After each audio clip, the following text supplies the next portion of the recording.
ঘটনাটা? আচ্ছা, তো তখন হচ্ছে আমি শাহজালাল বিজ্ঞান প্রযুক্তি বিশ্ববিদ্যালয়ের third year first semester student ছিলাম। রাইট। তো সময়টা সামার ছিল, মানে কাছাকাছি সময় আমাদের পিএল শুরু হবে এবং সামার ভ্যাকেশন শুরু হয়ে যাবে। তো সিলেটে আমি জেল রোডে একটা বাড়িতে টিউশন দিতাম। আচ্ছা। তো জেল গেটের মানে সিলেট জেলের গেটের ঠিক অপোজিটে একটা গলি আছে, ওর ভিতরে ছিল বাড়িটা। তো বাড়িটার লোকেশনটা এরকম ছিল যে আমার স্টুডেন্টের ফ্যামিলি এরা দোতলায় থাকতো এবং আমি যে রুমে পড়াতাম, হ্যাঁ, এবং সিলেট ওই এলাকায় খুব রিনাউন্ড একটা ফ্যামিলি, আমি নামটা অনিয়ারে বলতে চাচ্ছি না। No problem. তো দোতলায় হচ্ছে আমি যে রুমটা পড়াতাম, আমি জানালার দিকে ব্যাক সাইড দিয়ে বসতাম, পাশে টেবিল ছিল। তো জানালা থেকে মানে মেইন রোড পর্যন্ত ভিউটা খুব ক্লিয়ারলি দেখা যেত। ওকে। এবং মেইন রোডে নামার পরে একটা ছোট গলি মতো ছিল, ওই গলিটা দিয়ে ওদের বাসায় আসতে। আচ্ছা। তো গলির মুখে একটা বড় ঝাঁকড়া গাছ ছিল, ছাতিম গাছ টাইপের, নামটা ভুলে গেছে।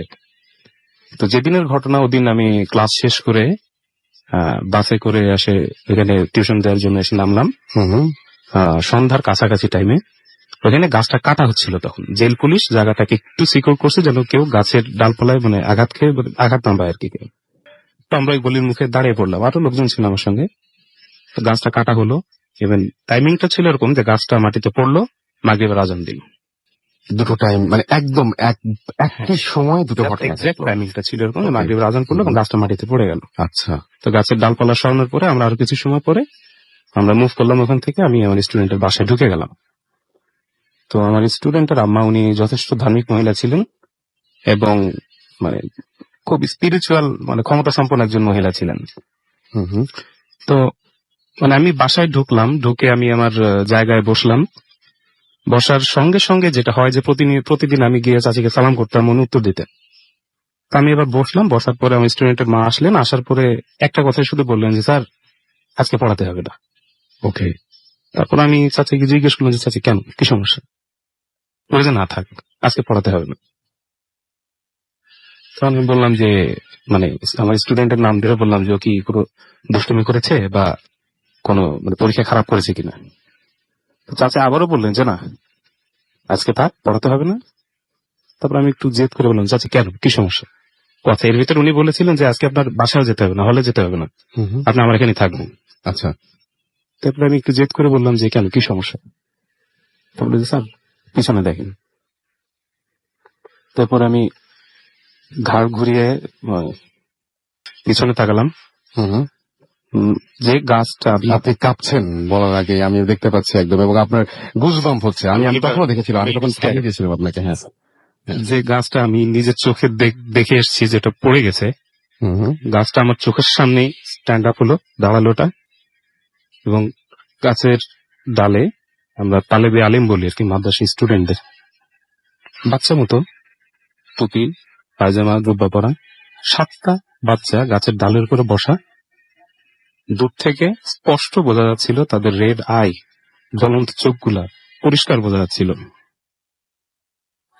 এবং গাছের গোড়ায় যেখানটা কাটা ছিল ওখানে একজন মৌলানা, মানে খাটো, দাড়ি কালো রং, গায়ের রং কালো, দাড়ি ছিল। ওনার চোখগুলো আমি লাল দেখিনি, নর্মাল। উনি গাছটাকে ব্যাট দিয়ে ধরে দাঁড়িয়েছিলেন, জাস্ট মানে সামথিং লাইক এরকম যে উনি আটকে দিচ্ছেন ওনাদের। আমি এটা দেখলাম, মানে আমার এতটুকু কাউন্ট করতে পেরেছি যে আমি ফুল সেন্স নিয়ে মোর দ্যান 30 সেকেন্ড আমি জিনিসটা ফিল করছি। এরপরে আমি আমার সেন্স হারিয়ে ফেলে আমি সেন্সলেস হয়ে যাই এখানে। এবং রাতটা আমি ওখানেই স্পেন্ড করছি, আমার সেন্স ছিল না। পরের দিন আমার সকালের কোন একটা টাইমে আমার সেন্স আসে, মানে ঘুম এইভাবে যায়, আমার ঘুম ভাঙে। এরপরে ওখান থেকে আমি আর কি আমার হলে ফিরি। তারপরে আমি আর পিএল এর অপেক্ষা না করে তারপরের দিন আর কি আমার খুলনায় আমার বাড়িতে ভাগ করে চলে আসছে। আপনি এই ঘটনা কোনো সময় ভুলতে পারেন না। এবং আমি খুব অবাক হলাম যে আপনি যখন মানে এই অনিয়নের বাইরে আমাকে বলছিলেন, ঠিক তখন যেভাবে প্রচন্ড রকমের ভয় পাচ্ছিলেন, ইমোশনাল হয়ে যাচ্ছিলেন জায়গায় জায়গায়। ঘটনাটা আমি আজকে হলো থার্ড টাইম যেটা আমি মুখ দিয়ে বললাম আর কি। আজকে এটা থার্ড টাইম।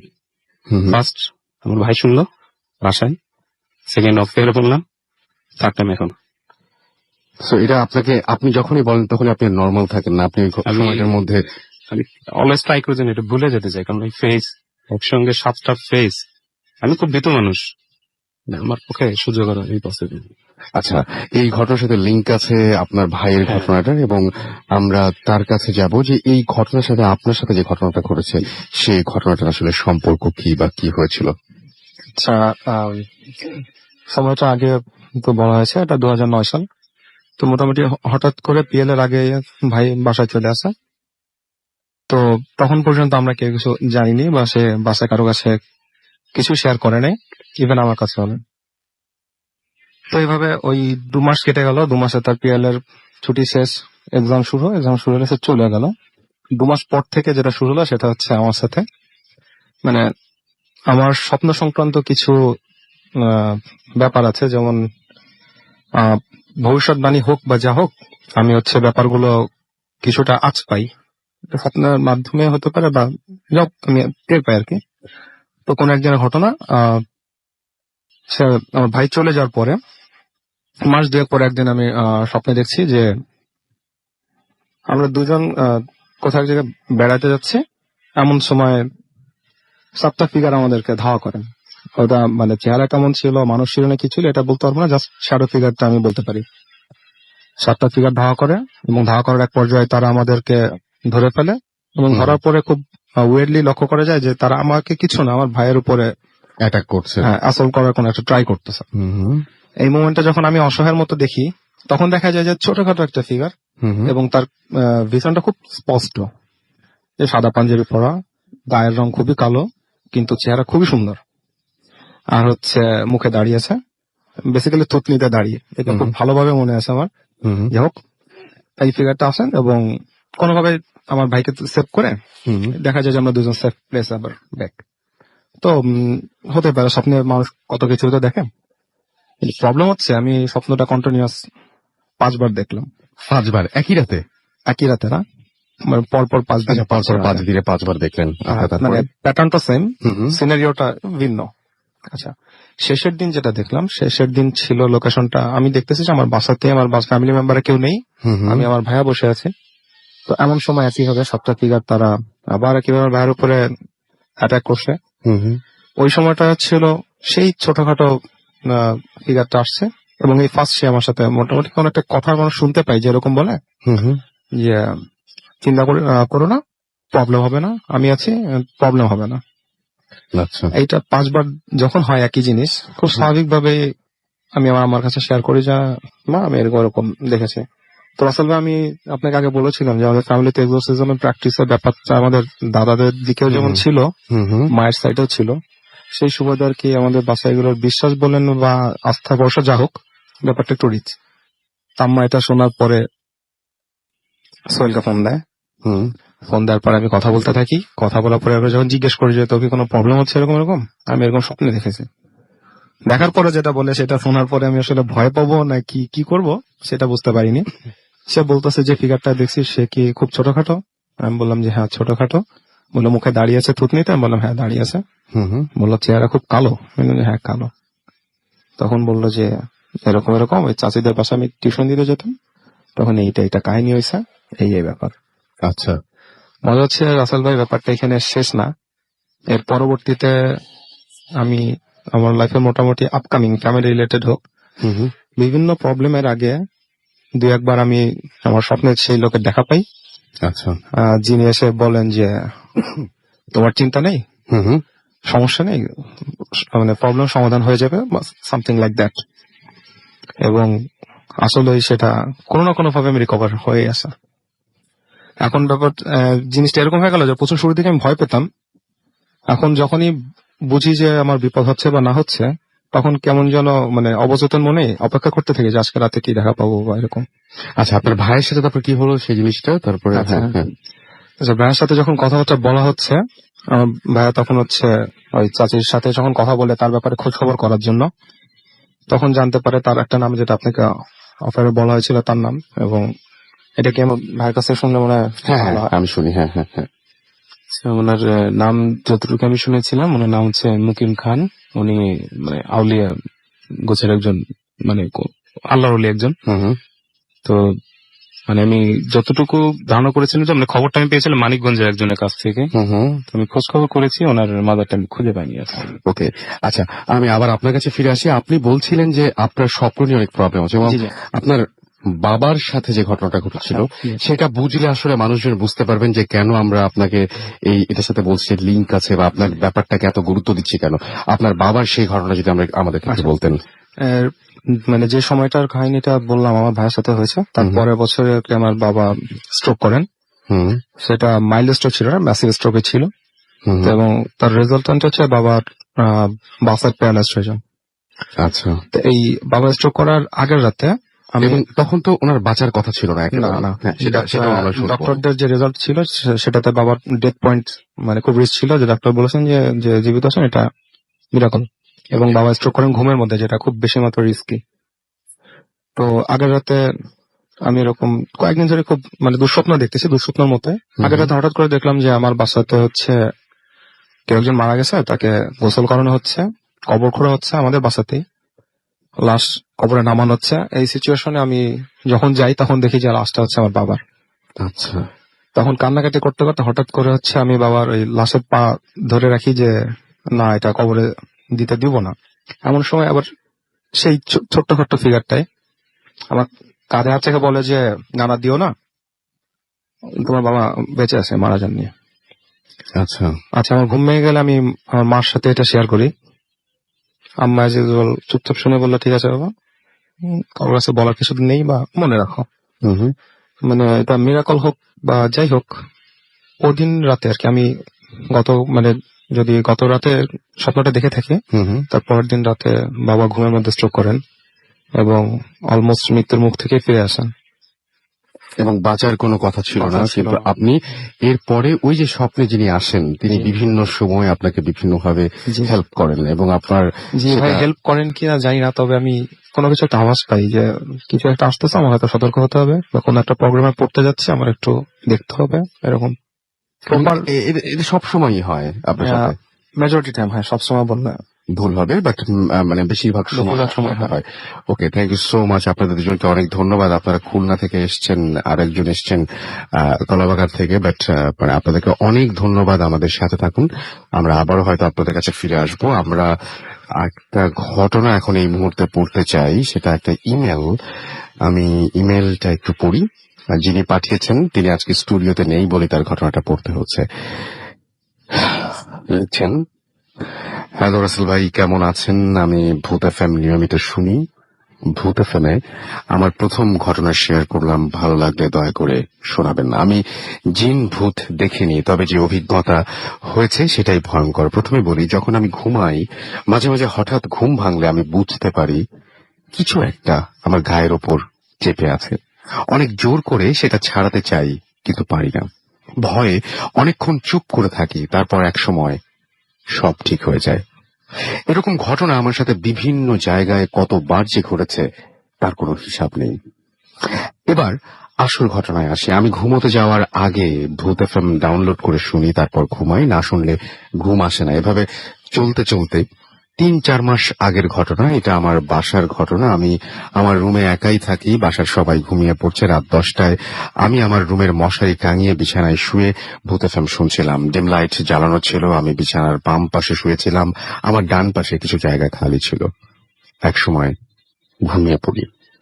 রাত 2টায় আমার ঘুম ভেঙে গেল। আমি বাম দিকে কাত হয়েছিলাম। স্পষ্ট বুঝতে পারলাম আমার বিছানার ডান পাশে যে খালি জায়গাটা ছিল, আমার পিঠের কাছে কে যেন বিছানা হাতড়িয়ে কি যেন খুঁজছে। কয়েক সেকেন্ড থেমে থেমে তা হচ্ছিল। আমি চাচ্ছিলাম ডান পাশে ঘুরে দেখব কে বিছানায়, কিন্তু সেদিকে ফিরতে ভয় পাচ্ছিলাম। কারণ ঘুমানোর আগে ভূত এফএমে যা শুনেছিলাম সে সমস্ত মনে পড়ছিল। অন্যের সাথে কি ঘটে আর এখন আমার সাথে কি ঘটে।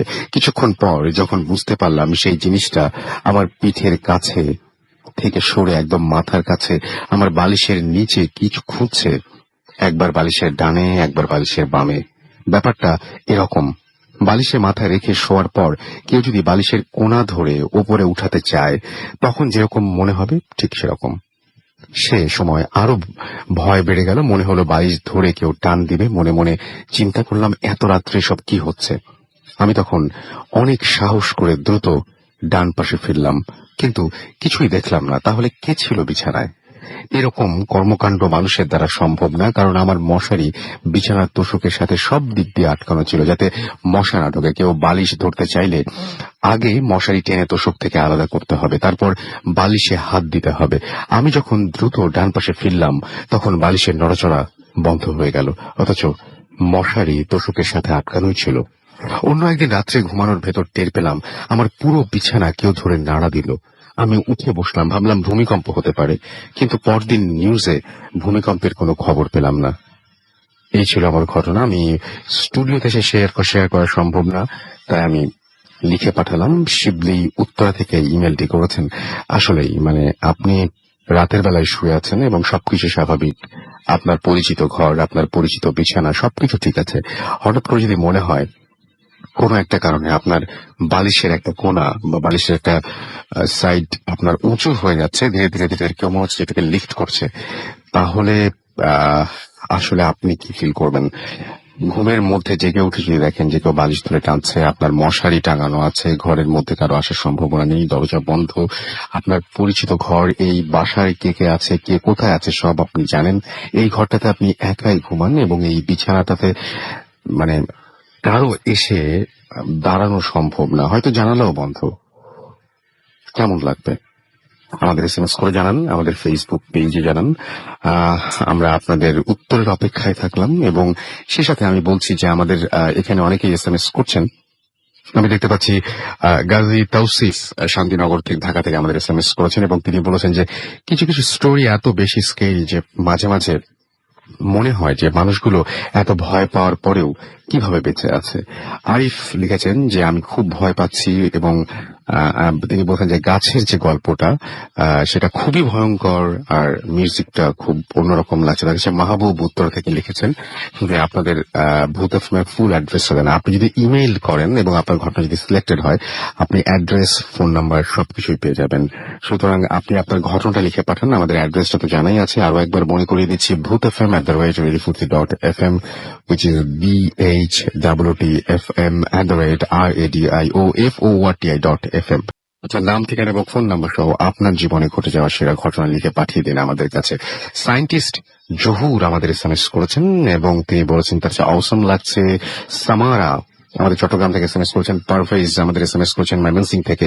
ডিকে সঞ্জিদ আমাদের SMS করেছেন। অরিয়ন আমাদের SMS করেছেন শুদ্ধ। এছাড়াও MD আজম খান আমাদের SMS করেছেন। আমাদেরকে SMS করেছেন মুন্সিগঞ্জ থেকে, তাই না? এটা মুন্সিগঞ্জই তো মনে হয়। আমাদেরকে এছাড়াও SMS করেছেন জ্যাকলিন, এছাড়াও সুমন জ্যাকসন হাসনাবাদ কেরানীগঞ্জ থেকে আমাদের SMS করেছেন আমাদেরকে ফয়সাল কুষ্টিয়া থেকে। এছাড়াও জুয়েল আমাদের SMS করেছেন নয়াবাজার থেকে। সৈয়দ মহাইলিল হবে বোধহয় শান SMS করেছেন। মনিরা, এছাড়াও আরো অনেকে SMS করেছেন। আপনি যদি SMS করতে চান, মোবাইলের মেসেজ এখানে গিয়ে টাইপ করুন ফুর্তি, FORTI ফুর্তি, স্পেস দিয়ে লিখুন আপনার নাম, স্পেস দিয়ে আপনার মেসেজ পাঠিয়ে দিন 9840 নাম্বারে। আর ফেসবুকে যারা আমাদের সাথে কানেক্টেড থাকছেন তারা চলে যান www.facebook.com/radio.furti, www.facebook.com/bhuthfm.russell এই অ্যাড্রেসে। এবং একটা ছোট্ট বিরতির পরে আমরা আবারও ফিরে আসবো। সেই পর্যন্ত আমাদের সাথেই থাকুন, কোথাও যাবেন না।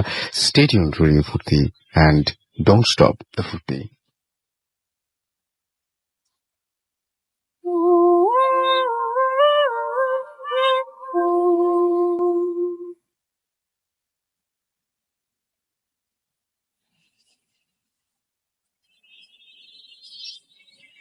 আসসালামু আলাইকুম রাসেল ভাই, এন্ড হ্যালো এভরিওয়ান। আমি ইফাত বলছিলাম ধানমন্ডি থেকে। আমি জানি রাসেল ভাই আপনি সবসময় ভালো থাকেন এন্ড সবসময় ভালো দলে। তো আমি আজকে আপনাদের সাথে আমার এক স্বপ্নের ব্যাপার শেয়ার করতে যাচ্ছি। আমি রাত্রেবেলা যখন ঘুমাই দেন খুব মাঝে মাঝে আমার সাথে এটা হয় যে আমি যদি কোনো স্বপ্ন দেখি, কিছুটা আমি আজ করতে পারি যে সকালবেলা আমি বা দিনের যে কোনো সময় আমি একটা কিছু নিউজ পাবো যে কেউ একজন মারা গেছে, এমন একটা স্বপ্ন আমি রাত্রেবেলা দেখি। তো প্রায় সময় আমার সাথে এটা হয়ে থাকে, শুধু একবার দুবার না, প্রায় সময় হয়ে থাকে। বাট খুব স্পষ্ট আমার একটা স্বপ্নের কথা মনে আছে, যেটা আপনাদের সাথে এখন আমি শেয়ার করতে যাচ্ছি। সেটা হচ্ছে আমার একটা ফ্রেন্ডকে নিয়ে। আমার ফ্রেন্ডের নাম হচ্ছে শাকিলা। ও আমার অনেক ভালো একটা ফ্রেন্ড। ওর সাথে আমার ছোট থেকেই আমার বেড়ে ওঠা। ছোট থেকে আমরা একসাথেই পড়াশোনা করেছি। বাট কলেজ লাইফটা আমাদের আলাদা হয়ে যায়। ও অন্য কলেজে অ্যাডমিশন নিয়ে নেয়, আমি অন্য কলেজে। তো তখন ওর সাথে আমার ওরকম কোনো কমিউনিকেশন বা কন্ট্যাক্ট কোনোটাই ছিল না। দেন মাঝখানে আমি তখন জানতে পারি যে অ্যাডমিশন নেওয়ার কিছুদিন পরে জানতে পারি যে ও কোনো একটা ওর পার্সোনাল রিজনে ও একটু মেন্টালি সিক হয়ে পড়ে। তো তখন ওর সাথে আমার কোনো কন্ট্যাক্টই হয় না তার মাঝখানে। দেন একদিন আমি রাতে ঘুমাই। উম, তখন বাজে রাত 2:30-3টা, এক্সাক্ট টাইমটা আমার মনে নাই। তো আমি স্বপ্নে দেখছিলাম যে আমি একটা পুকুরের মাঝখানে একটা সাদা কাপড়ের উপরে দাঁড়িয়ে আছি, আর চারদিকে 4টা লাঠির মতো আহ, ওই ওই কাপড়টাকে বেঁধে রেখেছে, আর চারদিকে 4জন লোক দাঁড়িয়ে আছে। তো আমার দেখে অনেক বেশি ভয় পাচ্ছিলাম যে এটা আমি কেমন জায়গায় দাঁড়িয়ে আছি, কেমন উইয়ার্ড একটা place। আর চারদিকে অনেক বেশি অন্ধকার ছিল। তো শুধু যে সাদা কাপড়ের উপরে দাঁড়িয়েছিলাম, শুধু সেটাই মনে হচ্ছে যে অনেক বেশি আলোকিত হয়ে আছে, শুধু এটাই মনে হচ্ছে। অথচ চারদিকে অনেক বেশি অন্ধকার ছিল। তো আমার দেখে অনেক ভয় পাচ্ছিলাম আমি স্বপ্নটা। স্বপ্নের মাঝখানে খুব বাজে একটা ফিলিং হচ্ছিল আমার। তো হঠাৎ করে আমার ঘুমটা ভেঙে যায়। দেন আমার কাছে মনে হয় যে একটা স্বপ্ন দেখলাম, কে জানে কালকে সকালে বা সারাদিনে কোনো বাজে একটা নিউজ আমি হয়তো শুনতে পারবো। তো স্বাভাবিকভাবে আমি ক্লাসে আমার কলেজের জন্য বের হয়ে যাই। 8:10 আমার ক্লাস ছিল। তো আমার একটু লেটে যাওয়ার কারণে আমি ফার্স্ট এর ক্লাসটা মিস করে ফেলি। দেন আমি আমার একটা ফ্রেন্ড সহ ক্যান্টিনে চলে যাই। তো কিছুক্ষণ পর মানে আমার কাছে একটা ফোন আসে। বাট তার আগে আমি আমার ফ্রেন্ডের সাথে কথা বলছিলাম যে দোস্ত, খুব বাজে একটা স্বপ্ন দেখছি রাত্রেবেলা, আমার কেমন জানি একটা ফিলিং হচ্ছে। তো তখনই ঠিক আমার ফোনে ফোন আসে, আমার একটা কাজিন আমাকে ফোন দেয়। আমাকে ফোন দিয়ে বলে যে তোমার একটা ফ্রেন্ড ছিল ওই যে শাকিলা, সে না সুসাইড করেছে। তো তখন আমার কাছে অনেক খারাপ লাগে যে আমি একটা স্বপ্ন দেখলাম রাতে, and সেটা যে আমার ফ্রেন্ডের উপরে এরকম একটা ইয়ে হবে আমি কখনো এক্সপেক্ট করি নাই সেটা। যে আমি সকালবেলা উঠে আমি শুধু তারটাই শুনবো যে সে সুসাইড করেছে, বা এরকম একটা মৃত্যু সংবাদ আমি পাবো। তো তখন আমার কি করার, অনেক বেশি খারাপ লেগেছে। কিছুদিন পরে আমি আমার ওই ফ্রেন্ডের ফ্যামিলি সম্পর্কে জানার জন্য আমার চাচিকে বলি। কজ আমার চাচির বাসার পাশেই আমার ফ্রেন্ডের বাসা ছিল। তারা নেইবার ছিল। আমার চাচি জানায় যে তার ফ্যামিলি আর ওইখানে থাকে না, ওরা শিফট করে অন্য বাসায় চলে যায়। দেন ওই বাসায় ওরা নতুন ভাড়াটিয়া নিয়ে আসে। ওই বাসায় যারা থাকে তারা মাঝে মাঝে নাকি, যে রুমে আমার এই ফ্রেন্ডটা সুইসাইড করেছিল সে রুম থেকে একটা কান্নার শব্দ পায়। অ্যান্ড মাঝে মাঝে দেখা যায় কিচেনে বেলকনিতে একটা ছায়ার মতো হাঁটছে, এরকম মাঝে মাঝেই হয়। এখন কি অবস্থা আমি জানি না, আসলে এই ছিল আমার ঘটনা। Thank you. Mood FM. The night comes alive with Cabin Force.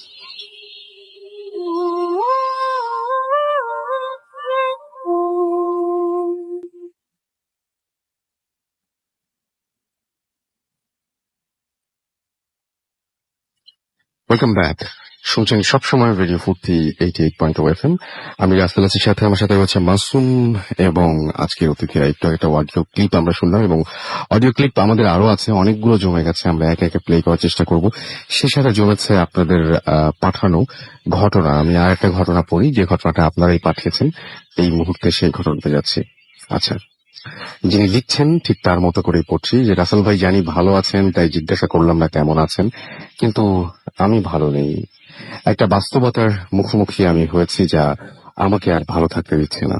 জানি না আমার মেইলটা পড়া হবে কিনা, তবে যদি পড়া হয় তাহলে আপনার কাছে কৃতজ্ঞ থাকবো। যাই হোক, আর কথা না বাড়িয়ে আমি ঘটনায় চলে যাচ্ছি। ঘটনাটি আমার সাথেই ঘটা, এবং গত 6-5 15 তারিখে এই ঘটনাটি ঘটে। আমি চট্টগ্রাম বিশ্ববিদ্যালয়ে পড়ছি, আর এখানেই একটি কটেজে আমি থাকি। বিকেলবেলা একটি টিউশনি করাই।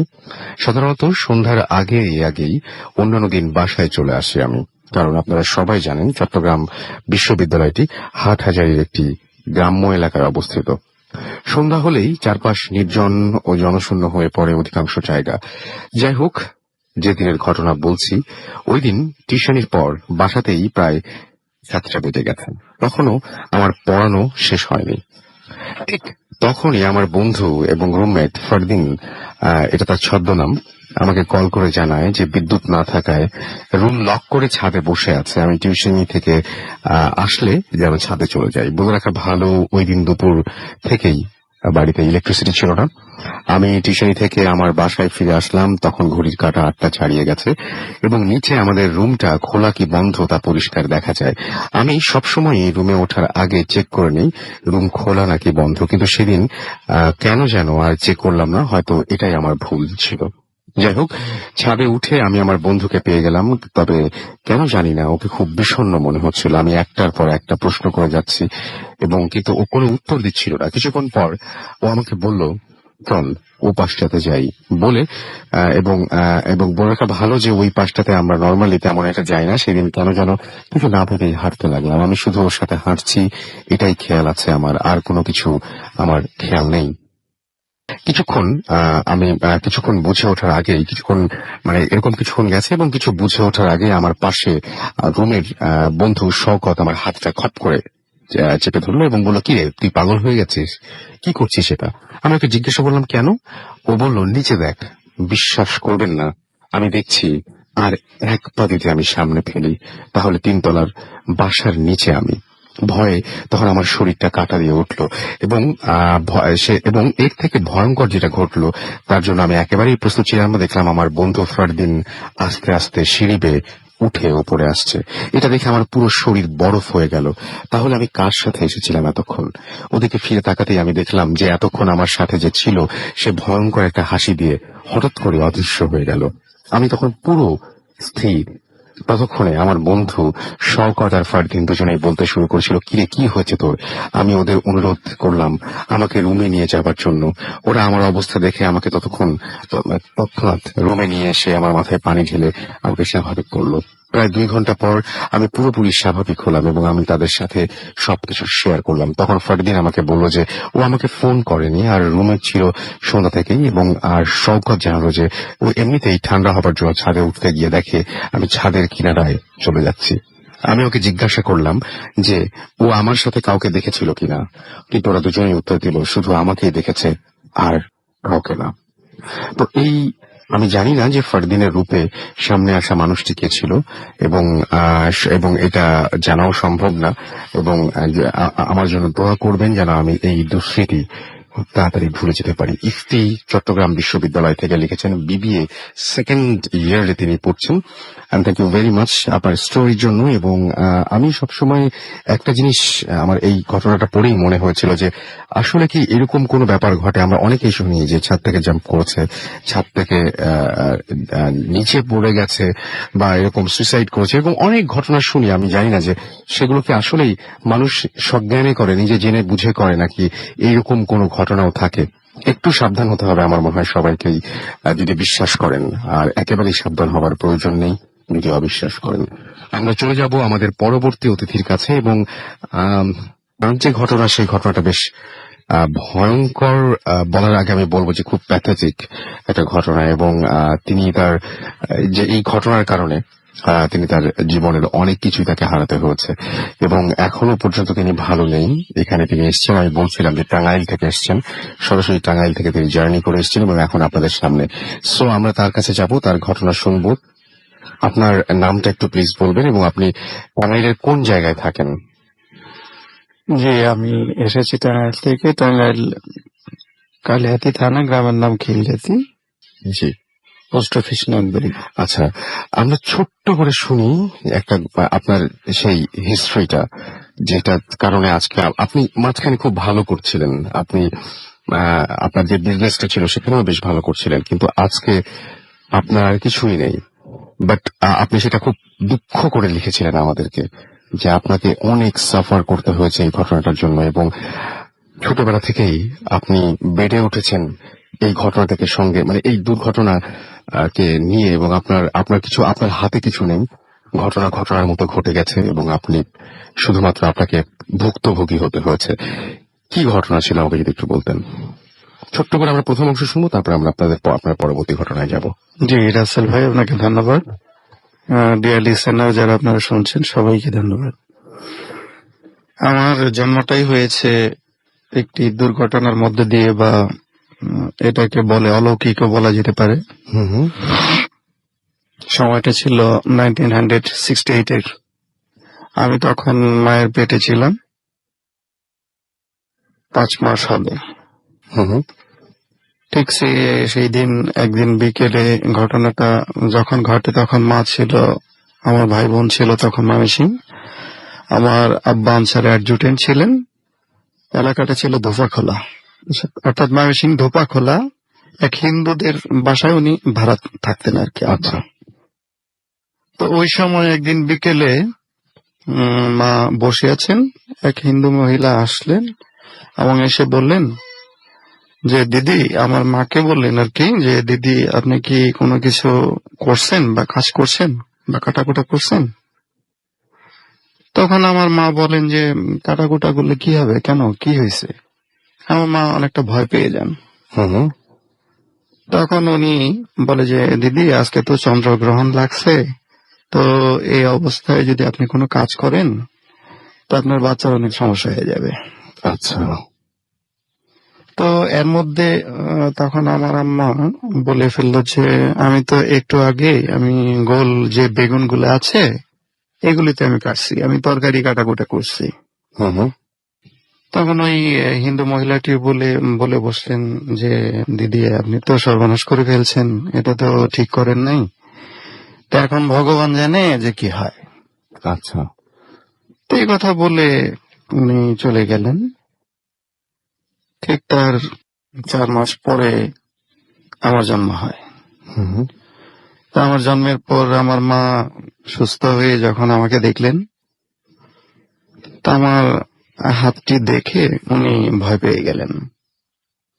একেবারে দেখতে যে বেগুনটা উনি কেটেছিলেন, যে গোল বেগুনটা, ঠিক মনে হলো যে সেই বেগুনের একটা যে ফালা বা কাটা অংশ, এটাই হয়ে যেন আমার হাতে বসে গেছে। অর্থাৎ আমার হাতে কোনো আঙ্গুল নেই, ডান হাতে অনলি হাতের গাদা, আমরা যেটা দেখতে পাচ্ছি এই মুহূর্তে। জি জি।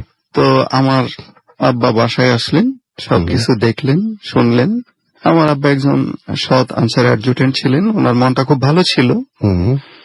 তো উনি দেখে আমাকে কুলো নিলেন, আদর করলেন এবং মাকে বললেন যে না, তুমি এই বাচ্চাকে নিয়ে আর কোনো চিন্তা ভাবনা করো না। তো যাই হোক, ওভাবেই আমি বড় হলাম। তো বড় হওয়ার পরে আমার দেখা গেল যখন আমি কর্মক্ষেত্রে যাব, ঠিক তখন এই হাতের যে দুঃখ বা কষ্ট, সেটা আমার জীবনে শুরু হয়ে গেল। আচ্ছা। অর্থাৎ আমি বিয়ে করলাম, বিয়ে করার পর আমি যখন কোনো কাজের উদ্দেশ্যে বা চাকরির জন্য আমি কোথাও ইন্টারভিউ দিতে গেছি, তখন আমি এই হাতের জন্য সেখানে আপনার চাকরি হয়নি, সিলেকশন হতে পারিনি। আচ্ছা। তো মাঝখানে আমি একটা ম্যান পাওয়ার এজেন্সির সাথে জড়িয়ে যাই যে কোনো ঘটনাবশত। কিছুদিন এটার সাথে আমি সম্পৃক্ত ছিলাম, তো মোটামুটি ভালোই করতেছিলাম। কিন্তু 2009 সাল থেকে একেবারে ওই লাইনটা মোটামুটি একটু বন্ধই হয়ে যায়। তো আমার যত ইনকাম করে মোটামুটি একটা অবস্থা তৈরি হয়েছিল যে সমস্ত অবস্থায় তখন একদম ব্যস্ত হয়ে যায়। অর্থাৎ ব্যবসাটাও ক্লোজ হয়ে গেল, বা আমি ব্রোকার হিসাবে কাজ করতাম। তো এখন আমার মানে এটাই পৃথিবীর কাছে বা মানুষের কাছে জিজ্ঞাসা যে আসলে এটা কি অলৌকিক, কি ঘটনা, কেমনে এটা হইল, যে যেটা ডাইরেক্ট একজন এসে বলল, অনেকে আমরা বিশ্বাস করি না হুম হুম যে চন্দ্রগ্রহণ কি বা এটা সেটা কি, আমরা অলৌকিকতা অনেকে বিশ্বাস করতে চাই না। কিন্তু আমি তো সেই অলৌকিকতার একদম সরাসরি সাক্ষী, আমি নিজেই, আমার হাত। তো যার কারণে আমি এখন নিঃস্ব অসহায় এই অবস্থায় পড়ে আছি। দেখা যাচ্ছে যে আমি আমার কর্মক্ষমতার জন্য যে আমি একটু বিদেশে যাব বা আমার পরিবার নিয়ে চলবো, তাও পারতেছি না। কোনো অবস্থায় আমি এই হাতের কারণে সেই জীবনকে সাইন করতে পারতেছি না। এবং আপনার মানে যদি এটাকে অলৌকিক বলেই আমরা ধরে না নিই, ধরি যেটা একটা স্বাভাবিক ঘটনা, এটাকে যদি আমরা আসলে বিজ্ঞান দিয়ে ব্যাখ্যা করি, সায়েন্স দিয়ে যদি ব্যাখ্যা করি আমরা, তাহলে আপনি আপনার সাথে পরবর্তীতে ঘটনাগুলো কেন ঘটলো? আপনি যখন বেড়ে উঠছিলেন সেই সময় তো অনেক ঘটনা আপনার সাথে ঘটেছে, মানে আপনাদের পরিবারের সাথে ঘটেছে, আপনার বাবা প্রত্যক্ষ করেছেন, দেখেছেন সেই ঘটনাগুলো। আপনারা আপনাদের ওই বাসাতেও আপনি বলে যে আপনার মায়ের সাথে ওই সময়ের পর থেকে তো মনে হয় আপনার মা পজেস বা তার সাথে একটা জিন ছিল বোধ হয়, না? আমার মা জন্মগত ভাবেই পজেস ছিল, অর্থাৎ আমার নানির কাছে থেকে জিন সংক্রান্ত যে বিষয়টা, এটা সংক্রামিত হয় আর কি। হুম হুম আমরা ছোট সময় থেকে এরকম একটা পরিবেশে বড় হয়েছি। আমরা মোটামুটি আমার যখন 16 বছর বয়স এই পর্যন্ত এরকম একটা পরিবেশ আমরা দেখেছি। ওই সংক্রান্ত একটা ঘটনা আছে। সেই ঘটনাকে আমি একটা বিরতি নিয়ে আসি, না ছোট একটা বিরতি নিয়ে আসি, একদম টানা অনেকক্ষণ শোনা যাবে। আপনারা অবশ্যই আশা করছি মাইন্ড করবেন না। আমি তার আগে ফেসবুকে কিছু কমেন্ট আপনাদের পড়ে নেই। লিখেছেন যে আই লাভ ভূত এফএম, সারা বেগ লিখেছেন, শান্তির পথে পথযাত্রী তিনি লিখেছেন যে সিরাজগঞ্জ থেকে তিনি লিখেছেন, এবং তিনি বলেছেন যে 7 ফিগারের কাহিনীটা খুব ভালো লেগেছে আমাদেরকে। লিখেছেন দেখতে পাচ্ছি মলয় মজুমদার, এবং আমাদেরকে তিনি বলছেন যে তিনি ভূত এফএম চান, ঘুম চান না। আমাদেরকে লিখেছেন যে আজকে এপিসোডটা ভালো হবে কিনা জানতে চেয়েছেন রাকিব আলী মজুমদার। এছাড়াও শাহরিয়ার শাওন আমাদের এখানে কমেন্ট করেছেন আমাদের এখানে রয়েছেন লিমিটলেস জীবন সিনহা, এবং ভালোই লাগছে তার কাছে। আমাদেরকে দুবাই থেকে আমাদের সাথে সরাসরি আছেন জানিয়েছেন SAG পাপ্পি। এছাড়াও স্বপ্ন কুমার অপূর্ব আমাদের লিখেছেন আই লাভ ভূত এফএম। আমাদেরকে এছাড়াও দেখতে পাচ্ছি ইন্ডিয়া থেকে আমাদের সঙ্গে রয়েছেন DM লিটন, এবং আমাদের সঙ্গে MG লিটন আর কি। আমাদের সঙ্গে এছাড়াও এখানে রয়েছেন আরো অনেকেই। আমি দেখতে পাচ্ছি আমাদের সঙ্গে রয়েছেন মির্জা সাফা মির্জা, এবং তিনি বলছেন যে অনেক ভালো হচ্ছে ভূত এফএম। আমাদের সাথে এই মুহূর্তে ফেসবুকে আছেন চাদরে ঢাকা মানব, এবং আমাদেরকে এছাড়াও আচ্ছা তিনি বলছেন যে ভাইয়া যখন এই ঘটনাগুলো ঘটবে তখন যদি বোঝা যেত যে ঘটনা ঘটবে তাহলে কেমন হতো, তাহলে মনে হয় ব্যাপারটা আরো মানে কি দুর্বিষহ হতো, যে আপনি যদি ঘটনা জানতেন যে ঘটবে কিন্তু আপনি কোনো কিছু করতে পারছেন না, আপনাকে সেটা মানে দেখতেই হবে বা সেটার এক্সপিরিয়েন্সটা নিতেই হবে আপনাকে, তাহলে আরো ব্যাপারটা মনে হয় খারাপ হতো। আমাদেরকে দেখতে পাচ্ছি এছাড়াও লিখছেন অ্যালেক্স পলাশ, এবং তিনি বলছেন যে আমিও শুনছি। এবং এছাড়াও আমাদের এখানে রায়হান খান লিখেছেন যে ভূত এফএম শোনা মানে হচ্ছে ভয়কে জয় করা। আমাদের এখানে এছাড়াও শ্রাবণী লিখেছেন এনজয়িং দ্য শো। এছাড়াও আমাদের এখানে দেখতে পাচ্ছি আরো অনেকেই কমেন্ট করছেন। সাইফুল ইসলাম কমেন্ট করছেন, SM মালিক, MA আলামিন, তশফিকুল ইসলাম অন্তু সহ আরো অনেকে। আপনি যদি কমেন্ট করতে চান বা আমাদের সাথে ফেসবুক পেজে কানেক্টেড থাকতে চান তাহলে চলে যান www.facebook.com/radio.furti RADIOFOORTI radio.furti Facebook radio.furti/radio.furti এখানে যেতে পারেন এবং আমাদেরকে জানাতে পারেন কোন ঘটনাটা আপনাদের ভালো লাগছে, কোন ধরনের ঘটনা হলে আপনাদের আরো ভালো লাগবে সেটা আমাদের অবশ্যই জানতে পারেন। যারা আমাদের ইমেইল করে ঘটনা পাঠাতে চান তাহলে চলে যান, তারা আমাদের অ্যাড্রেসটা একটু প্লিজ মনে রাখবেন। আমাদের অ্যাড্রেস হচ্ছে bhutfm@radio.fm which is BHWTFM@radioFORTI.FM। আপনার নাম, ঠিকানা এবং ফোন নাম্বার সহ আপনার জীবনে ঘটে যাওয়া বা আপনার জানা সেরা ঘটনাটি লিখে পাঠিয়ে দিন আমাদের কাছে। আমরা চলে যাব একটা ছোট্ট বিরতির পরে আবারও ফিরে আসছি। সেই পর্যন্ত আমাদের সঙ্গে থাকুন, বাকি অংশটা তো শুনতে হবে। আমাদের সঙ্গে থাকুন। স্টে টিউনড টু রেডিও ফুর্তি এন্ড ডোন্ট স্টপ দ্য ফুর্তি। Good effort.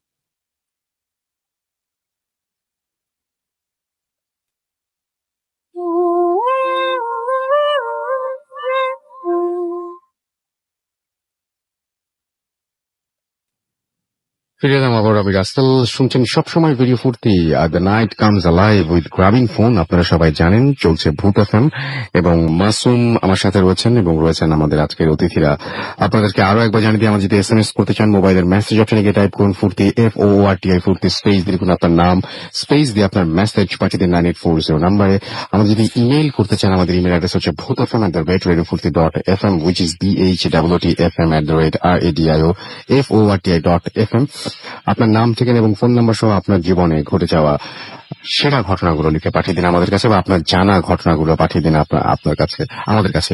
এবং আমাদের সাথে ফেসবুকে কানেক্টেড থাকতে চাইলে চলে যান, আমাদের অ্যাড্রেস হচ্ছে www.facebook.com/radio.furti, www.facebook.com/bhutfm.russell। আমরা চলে যাচ্ছি আমাদের আবারও অতিথির কাছে, এবং তার কাছ থেকে আমরা শুনবো আপনার সাথে যে ঘটনাটা আপনি বলছিলেন যে আপনি দেখতে দেখতে বড় হচ্ছেন, এই ঘটনার মধ্যে আপনি ছিলেন, কি দেখেছিলেন আপনারা আসলে ওই দিন? আমার প্রথম ঘটনাটা তো আমার জীবন সংক্রান্ত। এরপরে আপনি যে ঘটনাটা এখন বলবো বা শেয়ার করব, এই ঘটনাটার সময় রাসেল ভাই আমার বয়স ছিল 4 বছর।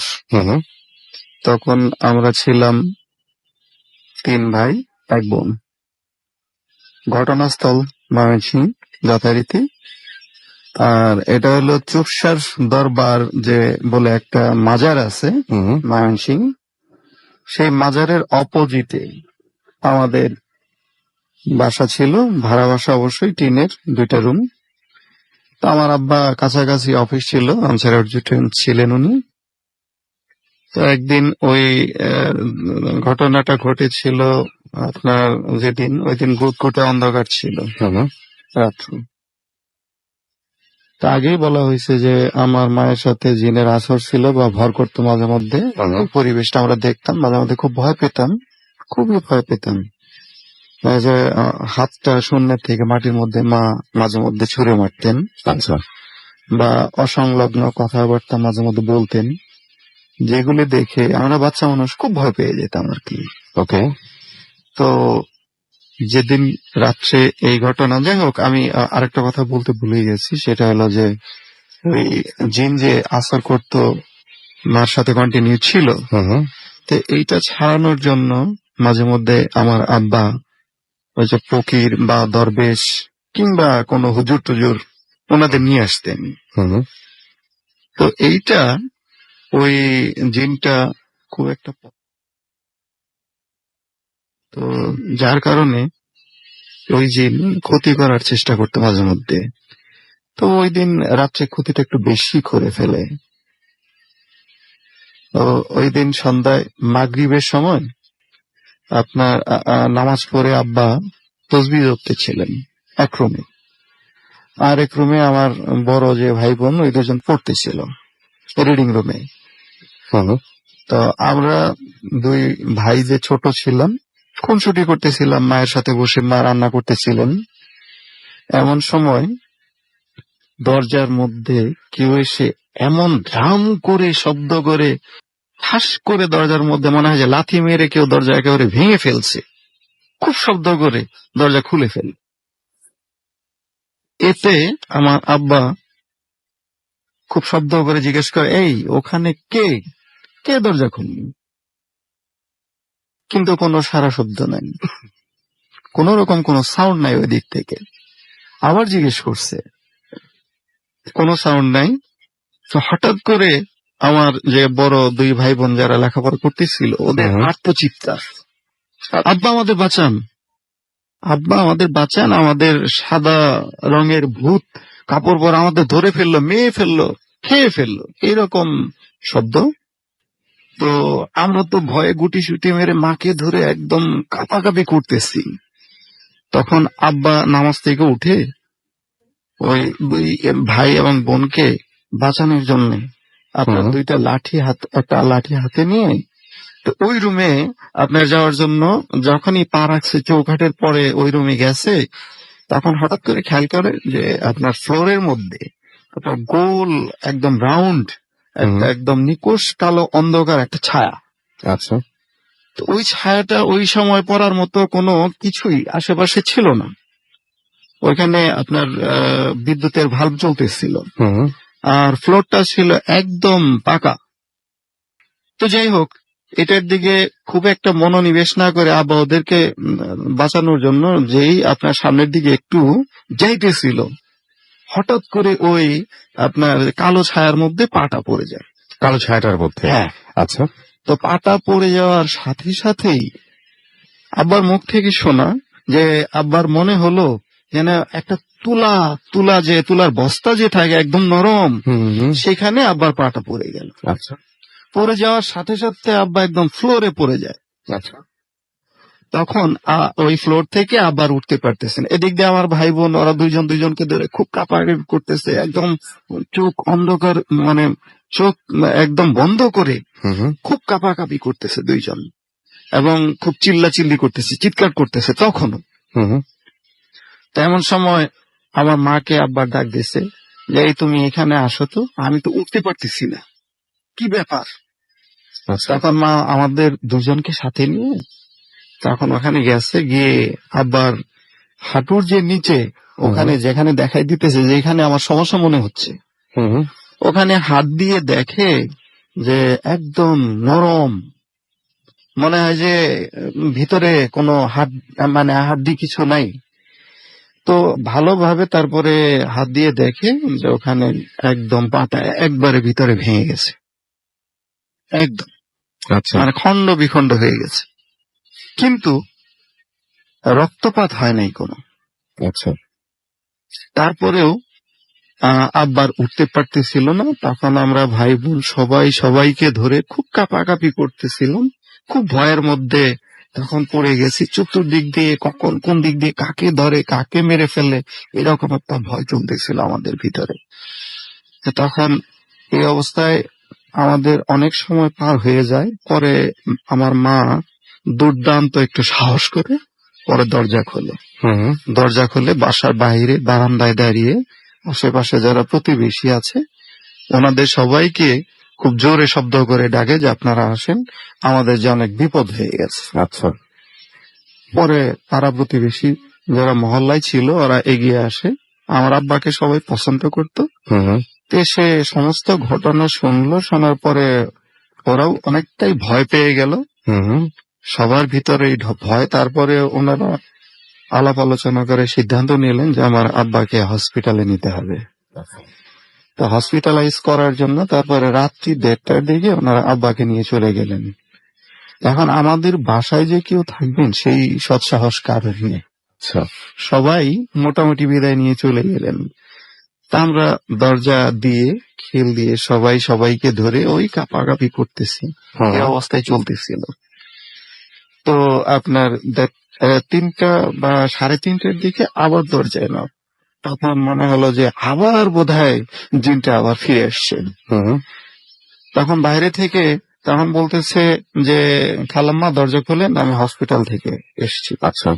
তো এই কথা শোনার পর আমার মা কিছুটা সাহস ফিরে পায় এবং আমাদেরও মনের ভিতরে একটু সাহস ফিরে আসে সবার মনে।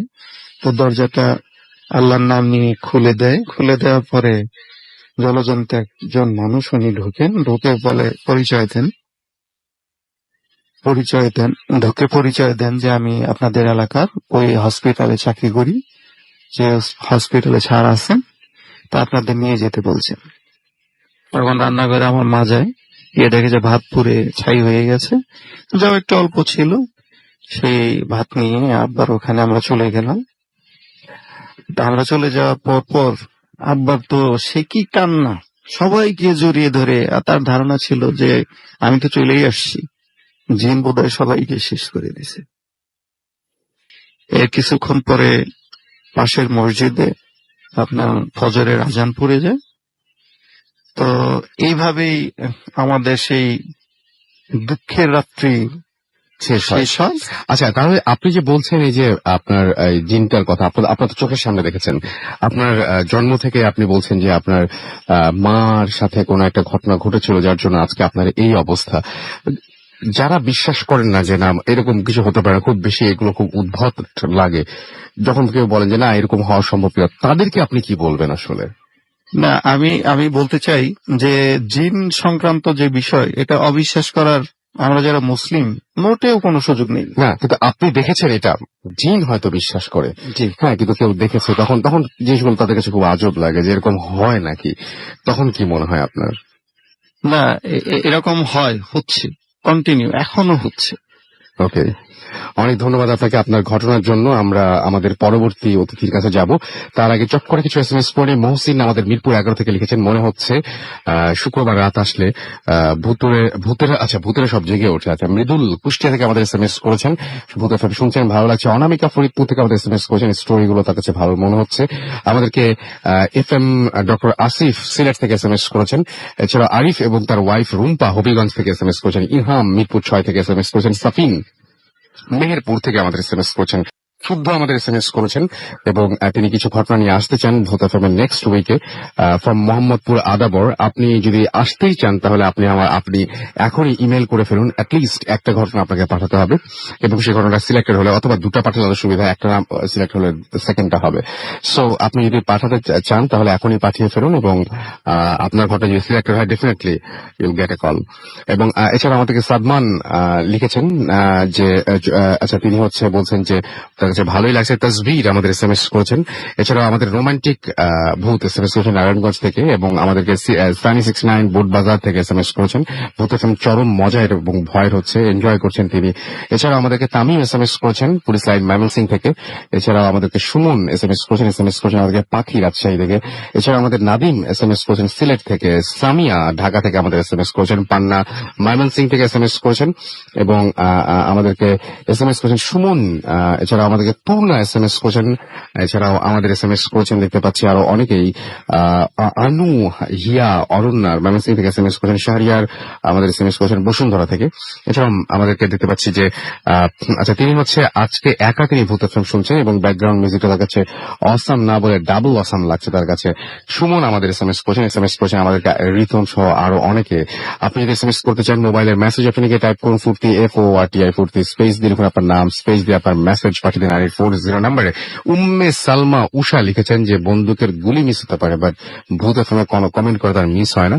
এবং আমাদেরকে দেখতে পাচ্ছি যে লিজা লিখেছেন যে রাসেল ভাই আজকে তার কাছে ঘটনাগুলো তার কাছে বেশি ভালো লাগছে না, বেশি ভয়ের কাহিনী আছে কি, আরো কিছু ঘটনা আছে দেখুন, শুনে যদি আপনার কাছে ভালো লাগে তাহলে আমারও খুব ভালো লাগবে। এছাড়া আমাদেরকে দেখতে পাচ্ছি ইন্টারেস্টিং রাসেল ভাই লিখেছেন রিয়াদ। এছাড়াও জান্নাত আক্তার মিম আমাদের এখানে লিখেছেন যে অনেক ভয় লাগছে তার কাছে। আমি এই জন্য কনফিউজ হয়ে যাই, এক এক সময় এক এক ধরনের এক একজন এক একটা কিছু বলেন, সো আমার কাছে খুব আজব লাগে এটাই। শিমুল রয় আমাদের লিখেছেন, আমি মেডিকেল স্টুডেন্ট, আমার কিছু স্টোরি আছে, কিভাবে পাঠাবো? আপনি আমাদের ইমেল করে দিন।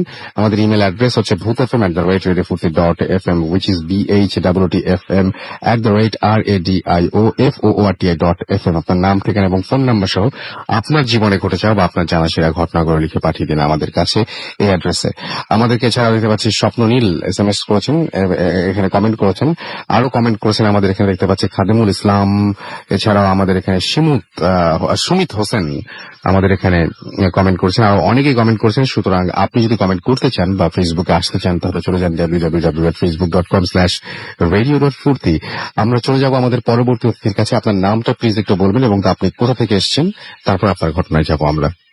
সালাম আলাইকুম রাসেল ভাই, আমার নাম শিশির, আমি গ্রিন রোড থেকে আসছি।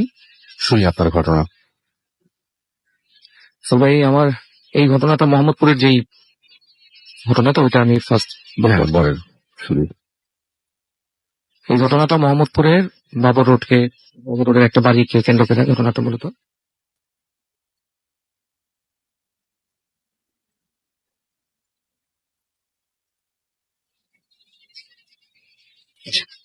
তো আমরা তখন, এটা 2003 সালের ঘটনা, আমি ড্যাফোডিল থেকে BBA তখন 2002-তে অ্যাডমিশন নিয়েছি। 1 বছর পরে আমার এই ঘটনাটা ঘটে আমার এক ফ্রেন্ডের সাথে।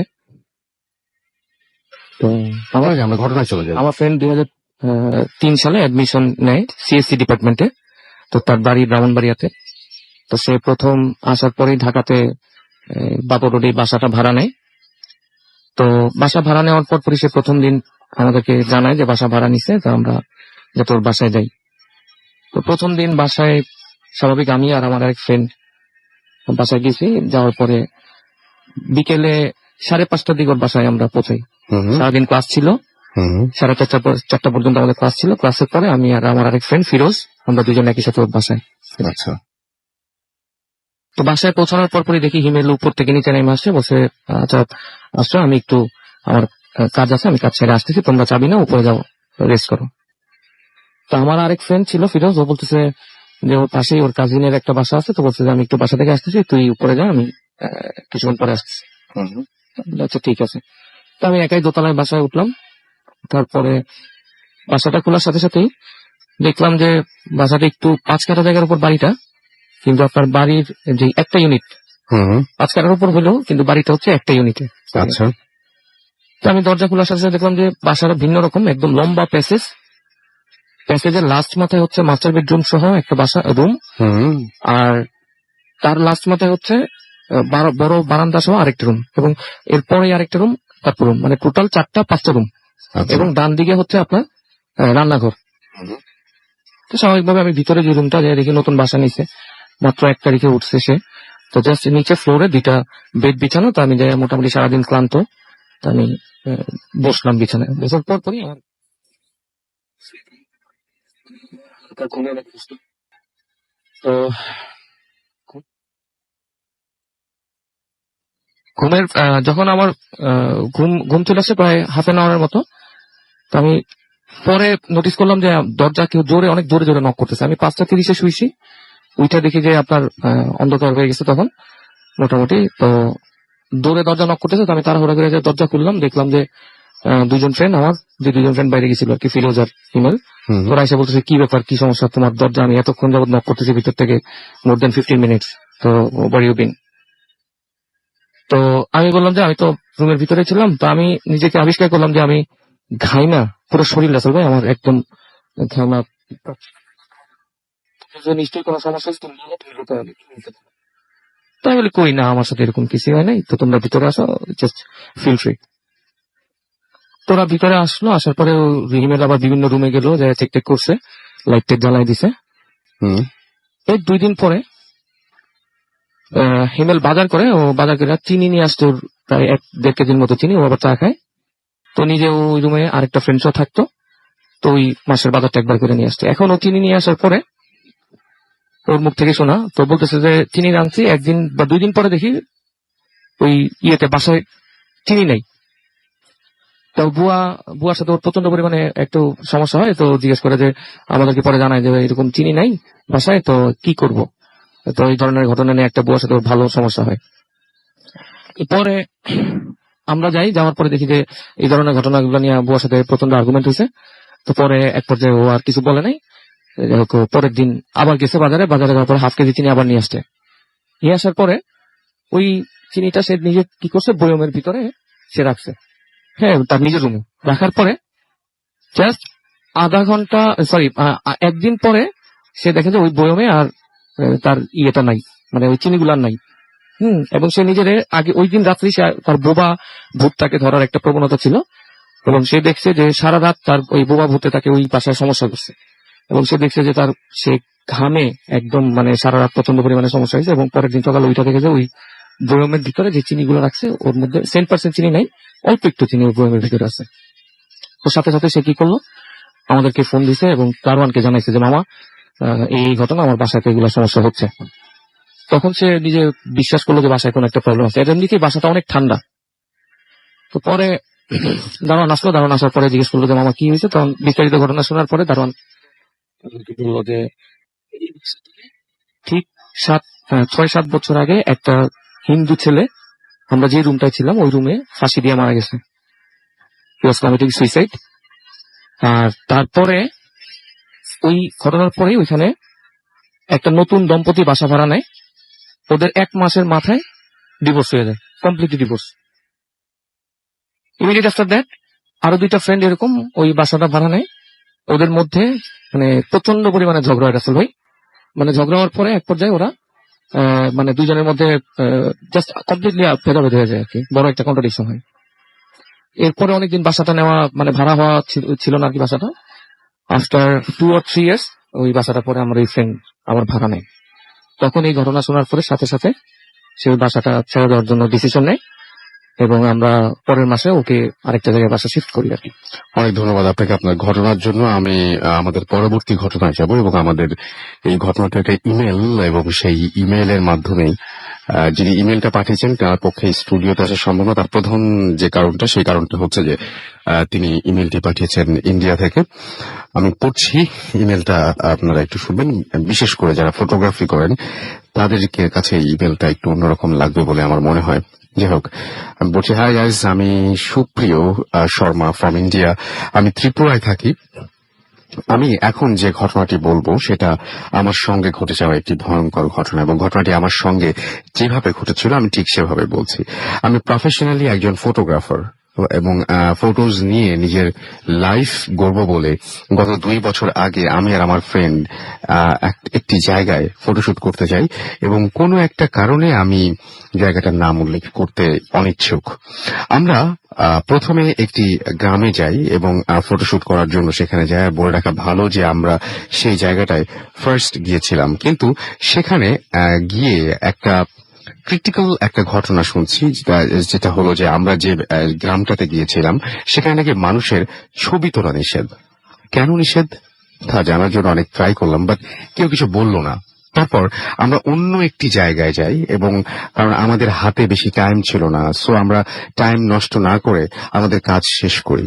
যাওয়ার আগের দিন আমরা সেই গ্রামটায় আবার আসি এবং সেখানে একটি রাত স্টে করি, বিকজ আমাদের জানার খুবই ইচ্ছে ছিল যে সেই গ্রামে ছবি তোলা নিষেধ কেন। সো যাই হোক, সেখানে গিয়ে আমি লুকিয়ে খুব কষ্ট করে একজন বৃদ্ধ লোকের কয়েকটি ছবি তুলি, কিন্তু আমার ফ্রেন্ড কোনো ফটো নিতে পারেনি। সো নেক্সট ডে আমরা বাড়ি ফিরে যাই এবং তারপর থেকে শুরু হয় ঘটনা।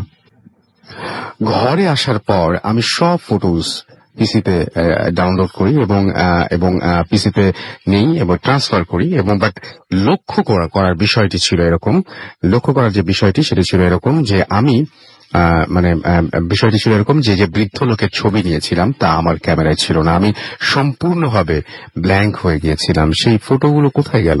তারপর আমি আমার ফ্রেন্ডকে ফোন করেছিলাম এবং তাকে বললাম, ও পর্যন্ত বিশ্বাস করতে পারছিল না, বাট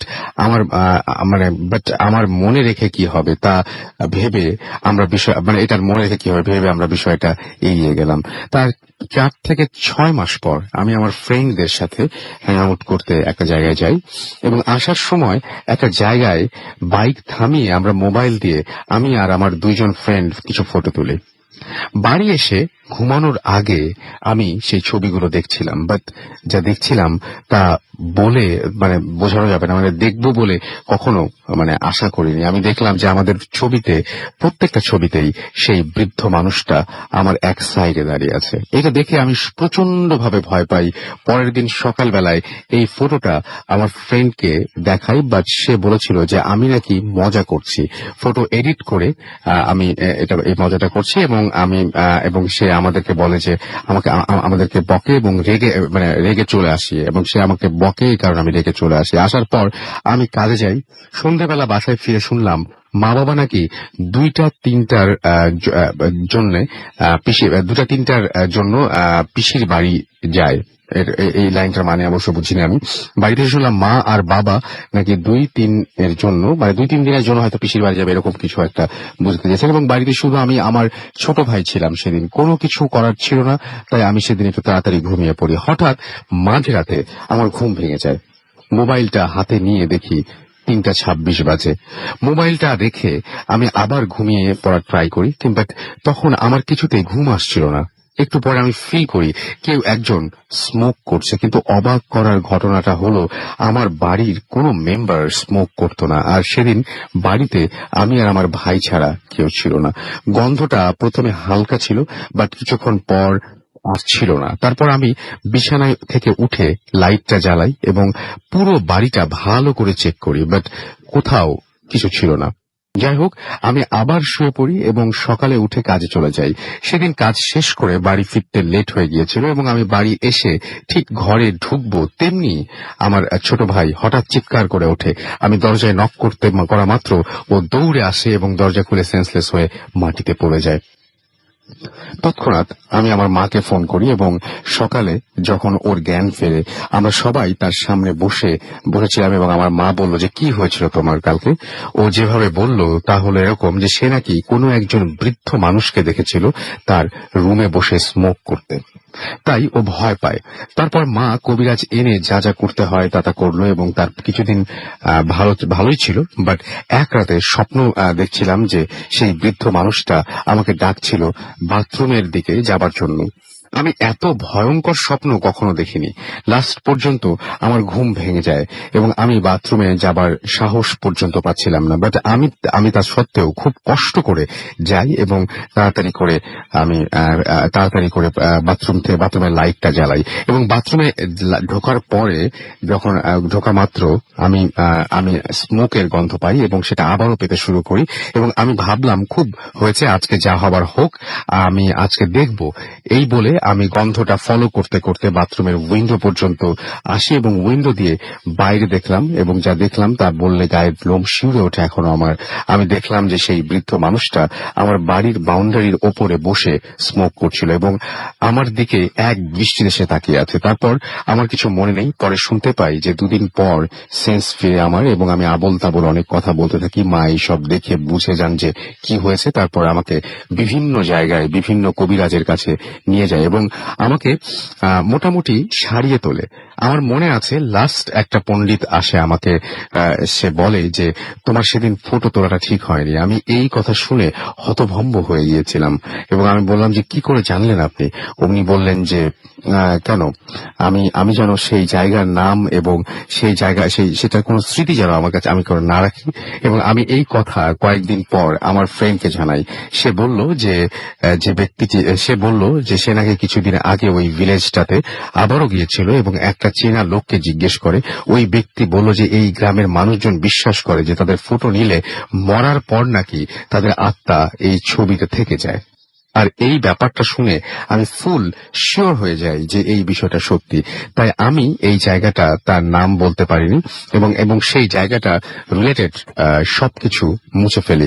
ওখানে এটা ছিল আমার ঘটনা এবং এটা ত্রিপুরার একটা ঘটনা এবং তিনি পড়তে বলেছেন। ত্রিপুরা থেকে যদি কেউ শুনে থাকেন আমাদেরকে বা ইন্ডিয়া থেকে যদি কেউ শুনে থাকেন এবং এই জায়গাটার ঠিকানা জানেন বা যে জায়গায় কথা বলছে, যে জায়গায় কোনো মানুষের ছবি তোলা যায় না, তার কারণ হচ্ছে ছবি তুললে সেই মানুষগুলো নাকি পরবর্তীতে ছবিটা থেকে যায়।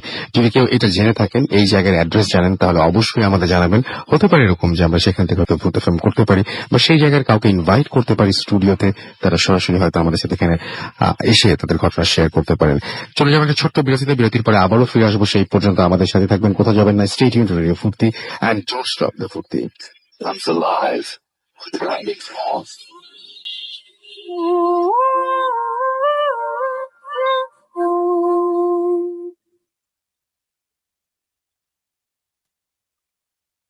আমাদেরকে বেবি SMS করেছেন এবং লিখেছেন যে আসসালামু আলাইকুম রাসেল ভাই, আমি আপনাদের সাথে আমার সাথে ঘটে যাওয়া একটা ঘটনা শেয়ার করতে চাই। 2001-এর ঘটনা এবং তিনি বলছেন যে আমার একমাত্র বাচ্চা তার নির্ঝর আমার কোলে এবং সে নিউ বর্ন বেবি। আপনি যদি আপনার ঘটনা শেয়ার করতে চান আমাদেরকে প্লিজ সেটা ইমেল করে দিন। আমাদের ইমেল অ্যাড্রেস হচ্ছে bhutfm@radiofurti.fm which is BHWTFM@radiofurti.fm। Lira আমাদের SMS করে লিখেছেন যে ফটোগ্রাফির যে ঘটনাটা সেটা ইন্টারেস্টিং।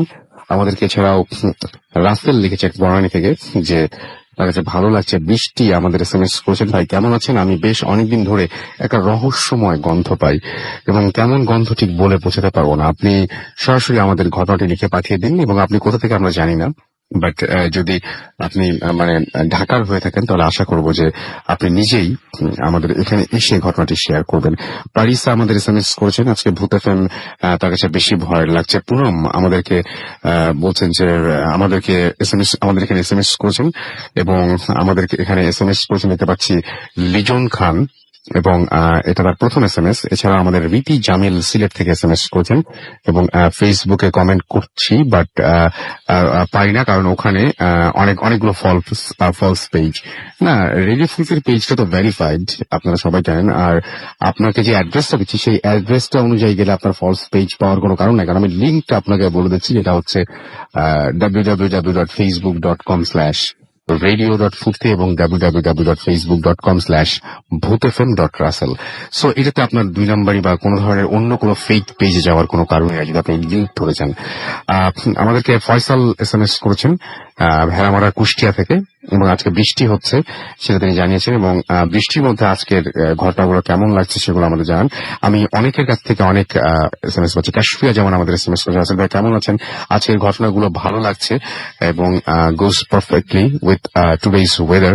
ওকে, আমাদের এছাড়াও বন্ধন SMS করেছেন নওগাঁ থেকে, এবং আজকের ঘটনাগুলো রিয়েলি অসম তাই লিখেছেন। খুলনা থেকে আনোয়ার এবং তার ওয়াইফ আফরিন SMS করেছেন, এবং আমাদের এখানে কমেন্ট করেছেন, এটা হচ্ছে ময়মনসিং থেকে। আচ্ছা, আমাদের এখানে কমেন্ট করেছেন ময়মনসিং থেকে সুমন পল সহ আরো অনেকে। আমাদের এখানে অনেকে ফেসবুকে লিখছেন যে লাস্ট ইমেলটা খুবই ভালো ছিল, ভয় পাওয়ার মতো ঘটনা, কিন্তু আমি ভয় পাইনি। ওকে, আমাদেরকে এটা লিখেছেন হচ্ছে এশান। আমাদের এছাড়াও SMS করেছেন, দেখতে পাচ্ছি SMS না, কমেন্ট করেছেন SH সজীব। ছবি তোলার ঘটনাটা খুবই ভয়ঙ্কর। একলা পথিক আমাদের এখানে বলেছেন যে আমার কমেন্টটা পড়েন না কেন ভাই, সব কমেন্ট পড়তে হলে তো মুশকিল, পড়ে যাচ্ছি, র্যান্ডম পড়ছি কিন্তু।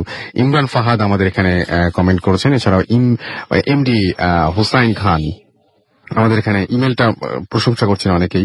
আমাদের এখানে MD রাসেল নবীন, এছাড়াও আশরাফুল ইসলাম ত্রিপুরার কাহিনীটা ভালো বলেছেন। আমাদের এখানে এছাড়াও দেখতে পাচ্ছি যে আমাদের এখানে আরো অনেকেই কমেন্ট করছেন, এবং আমাদের এখানে কমেন্ট করেছেন দেখতে পাচ্ছি বাদশাহ, এবং ভূতাত্ত্বিক বেস্ট বলেছেন তাহিদুল ইসলাম রায়হান।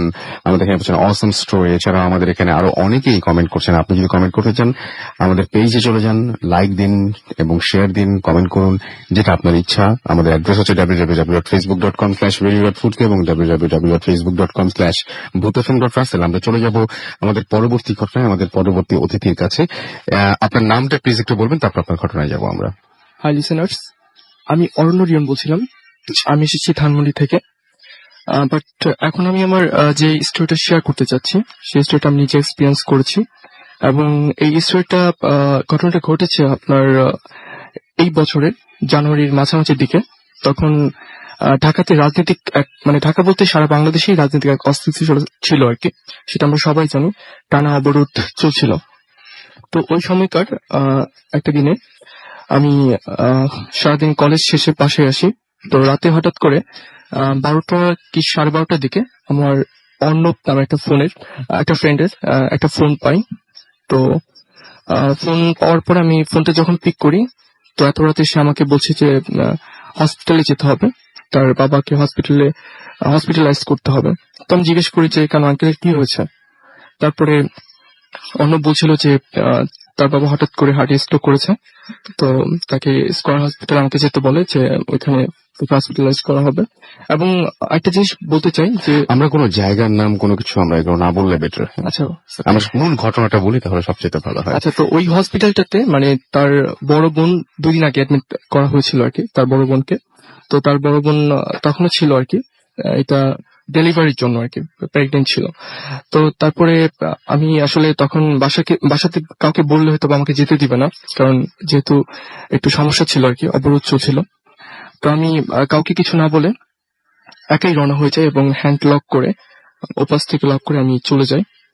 যাওয়ার পর আমি মানে তখন দেখি যে রোডে আর কি মানে খুব মানে একটা সাইলেন্ট ছিল আর কি, মানে রোডটা একদম ফাঁকা ছিল, এবং ওই রোডটা এবং দু একটা পুলিশের এবং বিজিবির গাড়ি টহল ছিল আর কি।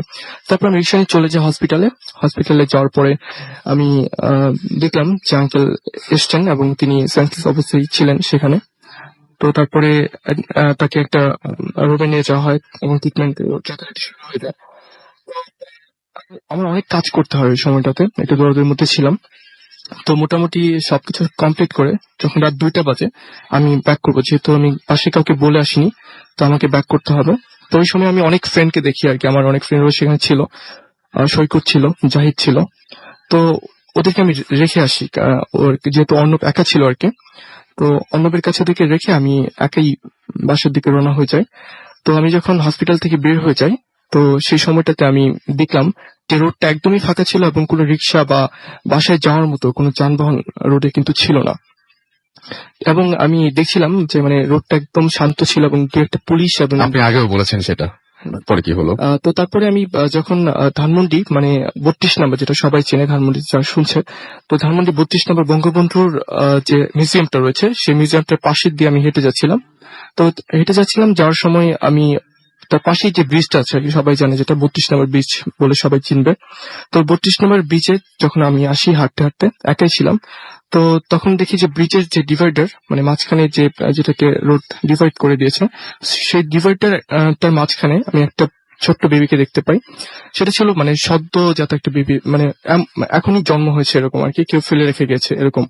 তো বেবিটা সাদা কাপড়ে মোড়ানো ছিল এবং খুব লুটপুটে ছিল, সাদা ফর্সা ছিল আর কি, এবং সে বেবিটা কাঁদছিল। তো আমি মানে বিষয়টা দেখে খুবই বিভ্রান্ত হয়ে যায় এবং খুব নেগেটিভলি চিন্তা করি জিনিসটা, এবং কিছু খুব ভয়ই লাগে।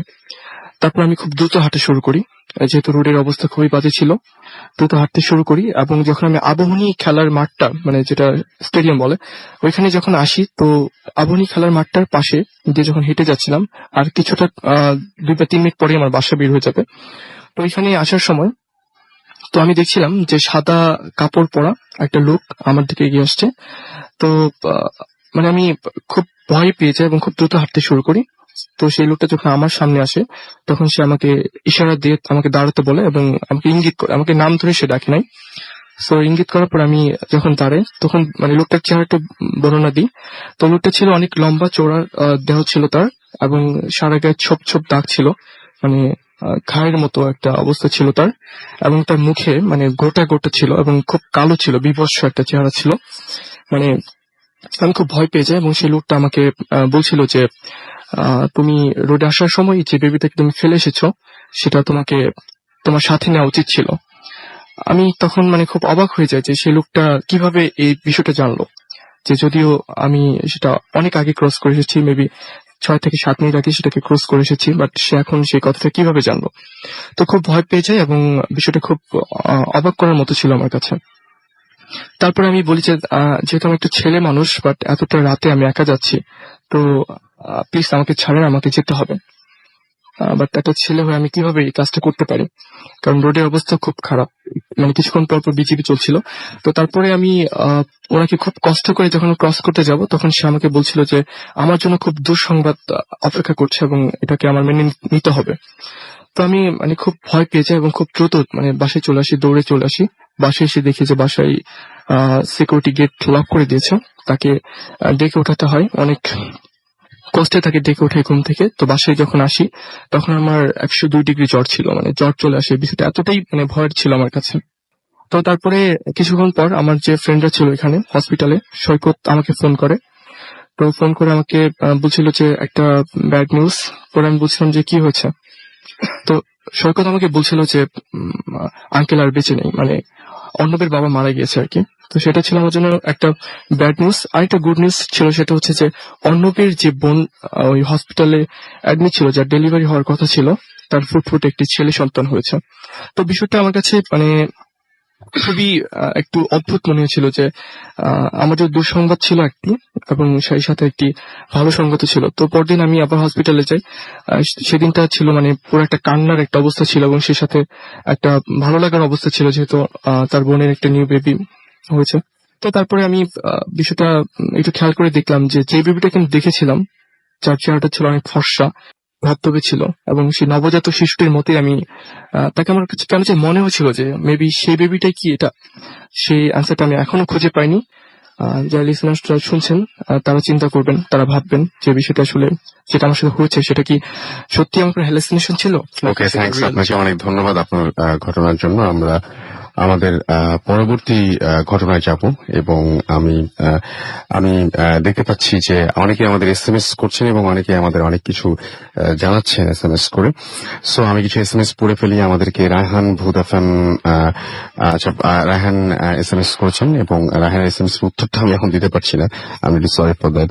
আমাদেরকে পালক SMS করেছেন ঢাকা থেকে, পালক SMS করেছেন ফকিরাপুল থেকে, এবং তিনি ফার্স্ট এই SMS টি আমাদের পাঠিয়েছেন। শামীম আমাদের SMS করেছেন, রাতুল আমাদের ময়মনসিংহ থেকে SMS করেছেন, শুভ আমাদের SMS করেছেন রুমি খুলনা থেকে, এবং SMS করেছেন আমাদেরকে দেখতে পাচ্ছি জয় এছাড়া আমাদের এখানে এমডি জুয়েল খান এসএমএস করেছেন আমাদের রায়হান এসএমএস করেছেন আমাদেরকে কমল। এছাড়াও এশা ঢাকা থেকে আমাদের এসএমএস করেছেন, তিনি আমাদের একটা স্টোরি শেয়ার করতে চান এবং but I can share it. আচ্ছা ইমেইলের থ্রু ইমেল। আচ্ছা কেন ভাই, সমস্যাটা কি? এবং তিনি বলছেন যে তিনি এসে শেয়ার করতে পারবেন। আপনি একটা কাজ করতে পারেন, আপনি রেকর্ড করে অডিও ক্লিপটি পাঠিয়ে দিতে পারেন আমাদের কাছে। আরমান খান আমাদের এসএমএস করেছেন সিলেট থেকে। এছাড়াও আমাদের এখানে আশিয়া এসএমএস করেছেন আমাদের এখানে তাহসিন। এছাড়াও আমাদের এখানে ইহাম সহ আরো অনেকে এসএমএস করেছেন। আমি যেটা করতে পারি এখন সেটা যে হচ্ছে আমরা একটা বিরতি নিয়ে একদম শেষ করে আসি না, বিরতিটা নিয়ে ফেলি, তারপরে একদম টানা শেষ করা যাবে পরের ঘটনাগুলো নিয়ে। সো আগের বিরতিটা কিন্তু একটু লেটে দিয়েছিলাম, সুতরাং এটা তাড়াতাড়ি দেওয়া হলো। জাস্ট জানলাম আর কি, আপনারা যাতে রাগ না করেন। এনিওয়েজ চলে আছি একটা বিরতিতে, ফিরে আসছি একটু পরে। স্টে টিউনড ফর ইওর ফুর্তি এন্ড ডোন্ট স্টপ দ্য ফুর্তি। Booth FM. The night comes alive with Gramophone.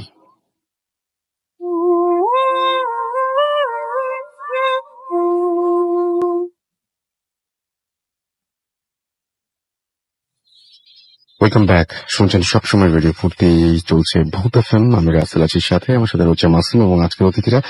আমাদের চটপট দুটো ঘটনা আছে, দুটো ঘটনা আমরা শেষ করে ফেলি। প্রথম ঘটনাটা আমি পড়ছি, ইমেইলের একটা ঘটনা।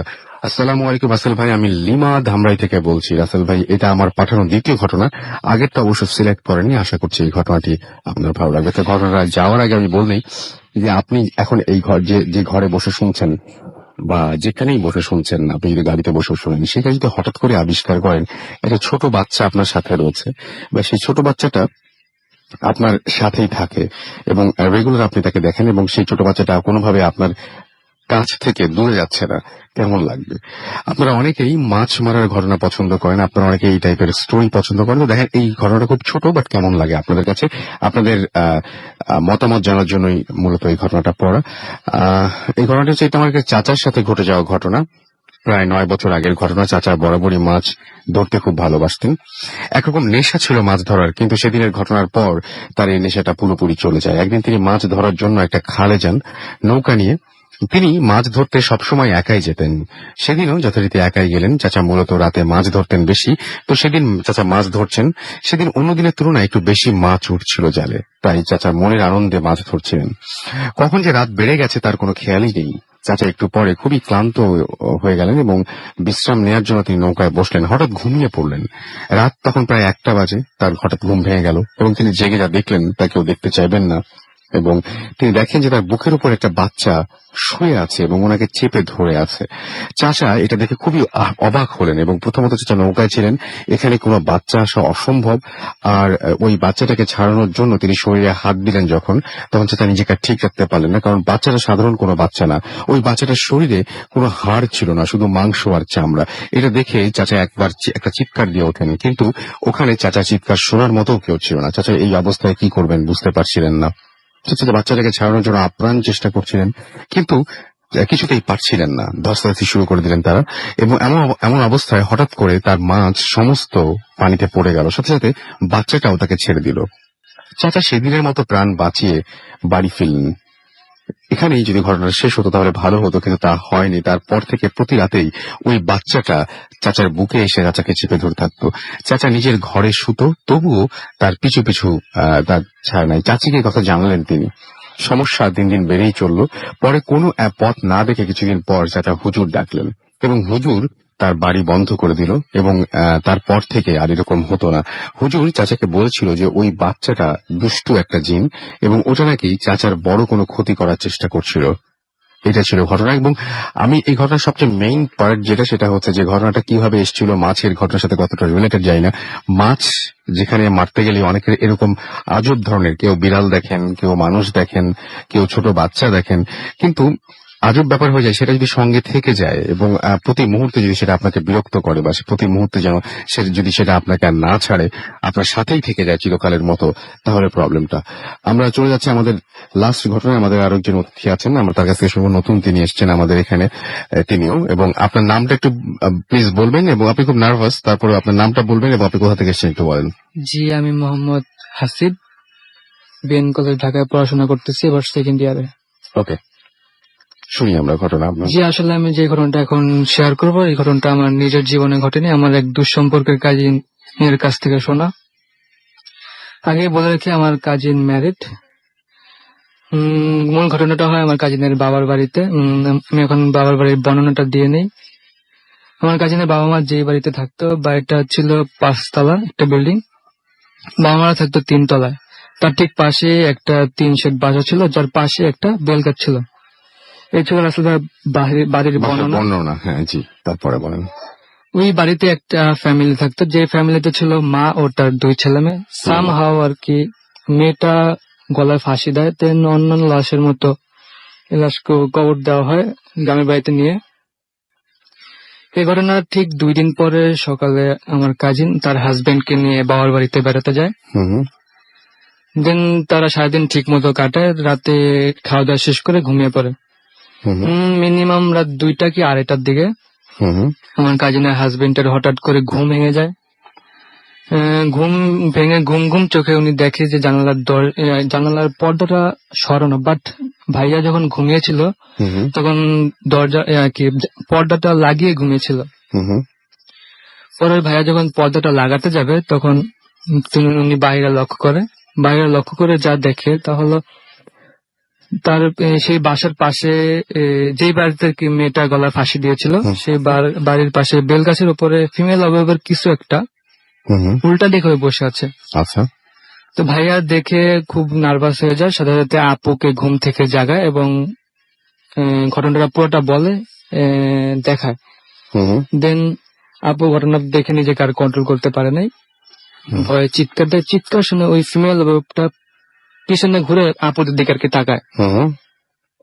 পরে আপু এবং ভাইয়া যা দেখে আর কি, ওই ফিমেল অবয়বটার কোনো গলা ছিল না, চোখগুলা লাল ছিল। পরে এটা দেখে আমার কাজিন সেন্সলেস হয়ে পড়ে। ভাইয়া কি করবে না করবে বুঝে উঠতে পারে না। চিৎকার শুনে কাজিনের বাবা মা পাশের রুম থেকে দৌড়ে আসে আর কি। এসে দেখে ভাইয়া খুব নার্ভাস, ঘামানো আর কি অবস্থায়। তখন ভাইয়াকে জিজ্ঞাসা করে কি হয়েছে না হয়েছে। পরে ভাইয়া পুরোপুরি বলতে পারে না, মোটামুটি বলে আর কি, নার্ভাস যেহেতু ছিল। তারপর হাত দিয়ে ইশারা করে দেখে আর কি। পরে বাবা মা যখন ওই ঘটনার কি হয়েছে দেখতে যায় তখন আর ওই গাছের উপরে কিছুই দেখে না। এই ঘটনার পর সেদিন রাতে আর কি আমার কাজিনরা রাতে ঘুমাতে পারেনি। পরদিন সকালে তার আর বাবার বাড়িতে থাকে না, নিজের বাড়িতে চলে আসেন। দেন এই ঘটনার কিছুদিন পর আমার কাজিনের হাজবেন্ড এই ঘটনাটা এক হুজুরকে শেয়ার করে। হুজুর যা বলে আর কি, হুজুর বলে যে আপনার যে ফিমেল অবয়বটা দেখেছেন সেই ফিমেল অবয়বটা ছিল ওই ফাঁসি দেওয়া মেয়ের আত্মাটা। আর ওই গলায় ফাঁস দেওয়ার কারণে ফিমেল অবয়বটা কোনো গলা ছিল না বা আপনারা দেখেননি। আর একটা কথা ভাইয়া, যারা গলায় ফাঁস দিয়ে নাকি মারা যায় তাদের নাকি কবরে জায়গা হয় না, আল্লাহ নাকি তাদের মৃত্যুর পর দুনিয়াতে এভাবে শাস্তি দেয়। ওকে, আসলে ভাই এই ছিল আমার ঘটনা। আপনাকে অনেক ধন্যবাদ আপনার ঘটনার জন্য। এবং আমাদের মোটামুটি সময়ও শেষ হয়ে আসছে, যাবার আগে আমরা বলে যেতে চাই যে আমাদের